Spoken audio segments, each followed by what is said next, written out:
جو लोग तरावी की नमाज पढ़ते हैं उनसे एक सादा सा सवाल है। जब हम आप लोगों से ये पूछते हैं कि आपके खलीफा अव्वल हाकिम अव्वल जनाब अबू बकर की खिलाफत के बारे में आपके पास कौन सी दलील है, तो आप अक्सर ये कहते हैं कि अल्लाह के रसूल ने अपनी ज़िंदगी में जनाब अबू बकर को मुसल्ले पे खड़ा किया था कि तुम नमाज पढ़ाओ।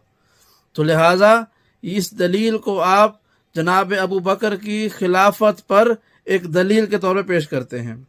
अच्छा चलें, एक लम्हे को हमने आपकी ये बात मान ली, अगरचे ये दुरुस्त दलील नहीं है, लेकिन फिर भी मैं एक बात फ़र्ज करते हुए आगे बढ़ता हूँ कि कम से कम ये तो आपने माना कि अल्लाह के रसूल ने अपनी ज़िंदगी में अपनी जगह पर मुसल्ले पर जनाब अबू बकर को खड़ा किया था। तो इसका मतलब है कि बाकी और कोई मसाइल, कोई और राय, कोई और फतवा आप जनाब अबू बकर से लें या ना लें, कम से कम मुसल्ले के मुताल्लिक जितने भी अहकामात हैं आप पर लाजिम था कि आप उनके लिए जनाब अबू बकर से रुजू करते। क्यों? क्योंकि अल्लाह के रसूल ने आपके बकौल अपनी ज़िंदगी में उनको मुसल्ले पे खड़ा कर दिया था।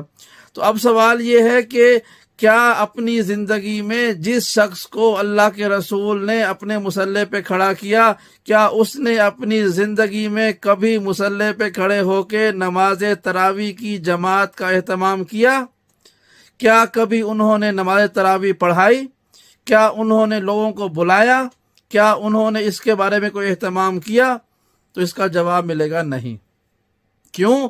क्योंकि आपकी किताबों में लिखा हुआ है कि अल्लाह के रसूल ने इस नमाज को शुरू किया, फिर उसके बाद उन्होंने मना कर दिया। 3 दिन पढ़ाई, फिर आपने कहा कि नहीं, लोग इसका एहतमाम करने लग जाएंगे, इसको अपने ऊपर फ़र्ज समझ लेंगे, मुशक्क़त पड़ जाएगी हमारी कौम, लिहाजा मैं इसको मना करता हूँ।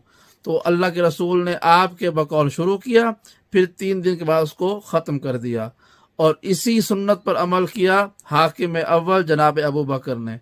तो ना अल्लाह के रसूल ने इसका एहतमाम किया, ना आपके पहले हाकिम ने। तो दूसरे हाकिम की हुकूमत के कुछ साल गुजरने के बाद उन्हें एक मर्तबा रात में रमज़ान में मस्जिद नबवी के करीब से गुजरे, उन्होंने देखा कि लोग कोई इस कोने में नमाज पढ़ रहा है, कोई उस कोने में नमाज पढ़ रहा है, तमाम लोग फुरादा तौर पर नवाफिल अदा कर रहे हैं। तो उन्होंने लोगों को जमा किया और एक शख्स को खड़ा कर दिया कि तुम इनकी जमात करवाओ।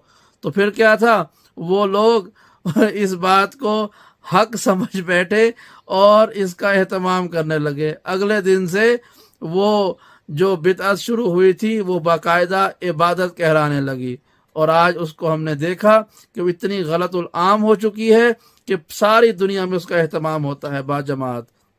तो लिहाजा ये गुफ्तगू सिर्फ आप हजरात तक एक अहम नुक्ता समझाने और पहुंचाने के लिए है कि जिसे आप अपने अकीदे में अल्लाह के रसूल का वारिस और जानशीन समझते हैं, जिसकी विरासत और जानशीनी का आगाज़ मुसल्ला नबी से हुआ, उसने मुसल्ले पे खड़े होकर कभी ये नमाज नहीं पढ़ाई।